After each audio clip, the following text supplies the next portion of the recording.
Price the lord. ಕ್ರಿಸ್ತನಲ್ಲಿ ಪ್ರಿಯ ದೇವಜನರೇ, ನಿಮ್ಮೆಲ್ಲರಿಗೂ ಶ್ರೀ ಯೇಸು ಕ್ರಿಸ್ತನ ಮಧುರ ನಾಮದಲ್ಲಿ ಶುಭ ವಂದನೆಗಳು. ಈ ದಿನದ ದೇವರ ವಾಕ್ಯ ಕೀರ್ತನೆಗಳು 51:17.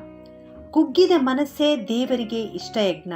ದೇವರೇ, ಪಶ್ಚಾತ್ತಾಪದಿಂದ ಜಜ್ಜಿ ಹೋದ ಮನಸ್ಸನ್ನು ನೀನು ತಿರಸ್ಕರಿಸುವುದಿಲ್ಲ. Psalms 51:17. My sacrifice is a humble spirit, O God. You will not reject a humble and repentant heart. ಇಂದಿನ ಈ ವಾಕ್ಯದಲ್ಲಿ ದೇವರು ಯಾವ ಯಜ್ಞವನ್ನು ಇಷ್ಟಪಡುತ್ತಾರೆ ಎಂಬುದಾಗಿ ನಾವು ನೋಡುತ್ತಾ ಇದ್ದೇವೆ. ಇಲ್ಲಿ ಕೀರ್ತನೆಗಾರನು ಹೇಳ್ತಾನೆ, ದೇವರಿಗೆ ಯಜ್ಞಗಳಲ್ಲಿ ಅಪೇಕ್ಷೆ ಇಲ್ಲ, ದೇವರು ಯಜ್ಞಗಳನ್ನು ಇಷ್ಟಪಡುವುದಿಲ್ಲ ಎಂಬುದಾಗಿ. ಒಂದು ವೇಳೆ ದೇವರು ಯಜ್ಞಗಳನ್ನು ಇಷ್ಟಪಟ್ಟರೆ ನಾನು ಅವುಗಳನ್ನು ಸಮರ್ಪಿಸುವೆನು ಎಂಬುದಾಗಿ ಹೇಳ್ತಾರೆ. ಆದರೆ ಮುಂದುವರೆದು ಹೇಳ್ತಾನೆ, ಕುಗ್ಗಿದ ಮನಸ್ಸು ದೇವರಿಗೆ ಇಷ್ಟ ಯಜ್ಞ ಎಂಬುದಾಗಿ. ಯಾವ ಸರ್ವಾಂಗ ಹೋಮಗಳನ್ನು ಕೂಡ ದೇವರು ಇಷ್ಟಪಡುವುದಿಲ್ಲ, ಅವುಗಳಲ್ಲಿ ಸಂತೋಷಿಸುವುದಿಲ್ಲ. ಆದರೆ ದೇವರು ಕುಗ್ಗಿದ ಮನಸ್ಸಿನಿಂದ ಮಾಡುವಂತಹ ಯಜ್ಞವನ್ನು ಇಷ್ಟಪಡುತ್ತಾರೆ. ಪಶ್ಚಾತ್ತಾಪದಿಂದ ಜಜ್ಜಿ ಹೋದ ಮನಸ್ಸನ್ನು ದೇವರು ಇಷ್ಟಪಡುತ್ತಾರೆ. ಅಂಥ ಮನಸ್ಸನ್ನು, ಪಶ್ಚಾತ್ತಾಪದ ಹೃದಯದಿಂದ ಮಾಡಿದ ಪ್ರಾರ್ಥನೆಗಳನ್ನು ದೇವರು ತಿರಸ್ಕರಿಸುವುದಿಲ್ಲ. ಕುಗ್ಗಿದ ಮನಸ್ಸಿನಿಂದ ದೇವರ ಬಳಿ ಬಂದು ಪ್ರಾರ್ಥಿಸುವುದನ್ನು ದೇವರು ಇಷ್ಟಪಡುತ್ತಾರೆ. ದೇವರಿಗೆ ಸ್ತುತಿ ಯಜ್ಞವನ್ನು ಅರ್ಪಿಸುವುದನ್ನು ದೇವರು ಇಷ್ಟಪಡುತ್ತಾರೆ. ಯೆಶಾಯ 57:15 ನಾವು ನೋಡುತ್ತೇವೆ, ದೇವರು ಜಜ್ಜಿ ಹೋದ ದೀನ ಮನಸ್ಸಿನೊಂದಿಗೆ ಇರುತ್ತಾರೆ ಎಂಬುದಾಗಿ. ದೀನರ ಆತ್ಮವನ್ನು, ಜಜ್ಜಿ ಹೋದವರ ಮನಸ್ಸನ್ನು ದೇವರು ಉಜ್ಜೀವಿಸ ಮಾಡುವಾತನಾಗಿದ್ದಾನೆ. ಅಂಥವರಿಗೆ ಪುನರುಜ್ಜೀವನವನ್ನು ಕೊಡಲಿಕ್ಕಿದ್ದಾರೆ. ಯೆಶಾಯ 61:1 ನಾವು ನೋಡುತ್ತೇವೆ, ದೇವರು ಮನಮುರಿದವರನ್ನು ಕಟ್ಟಿ ವಾಸಿ ಮಾಡುತ್ತಾನೆ ಎಂಬುದಾಗಿ. ಯೆಶಾಯ 66:2 ನಾವು ನೋಡುತ್ತೇವೆ, ದೇವರು ದೀನನು, ಮನಮುರಿದವನು ಮತ್ತು ದೇವರ ಮಾತಿಗೆ ಭಯಪಡುವವನು ಯಾರಾಗಿದ್ದಾರೋ ಅಂಥವರನ್ನು ದೇವರು ಕಟಾಕ್ಷಿಸುತ್ತಾರೆ ಎಂಬುದಾಗಿ ನೋಡುತ್ತೇವೆ. ಹೌದು ನನ್ನ ಪ್ರಿಯ ದೇವಜನರೇ, ನಮ್ಮ ದೇವರು ಕುಗ್ಗಿದ ಮನಸ್ಸಿನಿಂದ ಮಾಡುವಂಥ ಪ್ರಾರ್ಥನೆಯನ್ನು ಇಷ್ಟಪಡುವಾತನಾಗಿದ್ದಾನೆ. ಪಶ್ಚಾತ್ತಾಪದಿಂದ ಮಾಡುವಂಥ ಪ್ರಾರ್ಥನೆಯನ್ನು ದೇವರು ಇಷ್ಟಪಡುವಾತನಾಗಿದ್ದಾರೆ.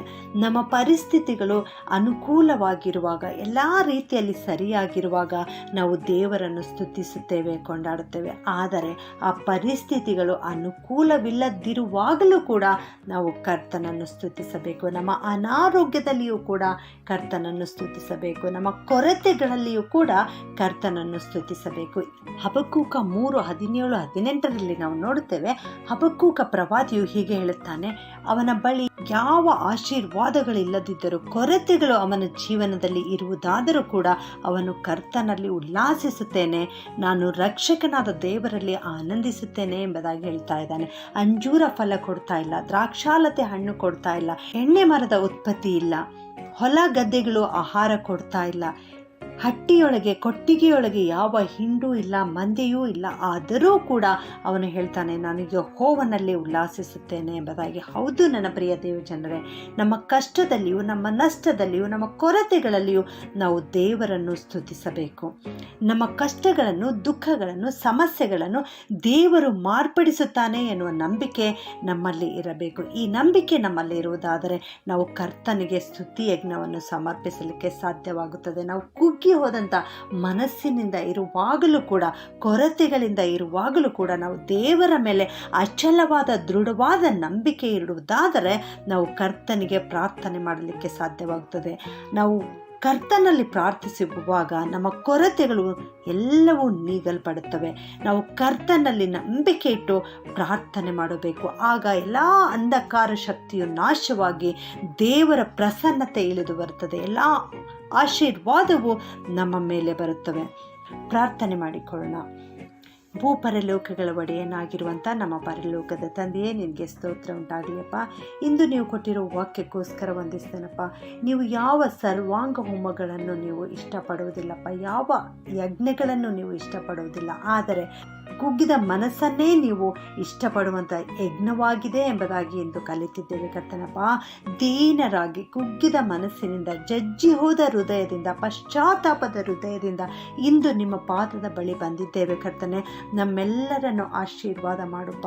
ನಮ್ಮ ಕೊರತೆಗಳಲ್ಲಿಯೂ, ಅನಾರೋಗ್ಯತೆಯಲ್ಲಿಯೂ, ದುಃಖದ ಸಂದರ್ಭದಲ್ಲಿಯೂ, ಪ್ರತಿಯೊಂದೊಂದು ಸಂದರ್ಭದಲ್ಲಿ ದೇವಾ ನಿನಗೆ ಸ್ತುತಿ ಯಜ್ಞವನ್ನು ಸಮರ್ಪಿಸಲಿಕ್ಕಾಗುವಂತೆ ನೀನು ನಮ್ಮೊಬ್ಬೊಬ್ಬರನ್ನು ಆಶೀರ್ವಾದ ಮಾಡಿ ನಡೆಸಬೇಕಾಗಿ ಈ ಪ್ರಾರ್ಥನೆಯನ್ನು ಯೇಸುವಿನ ಒಂದೇ ನಾಮದಲ್ಲಿ ಬೇಡುತ್ತೇನೆ ತಂದೆಯೇ, ಆಮೆನ್.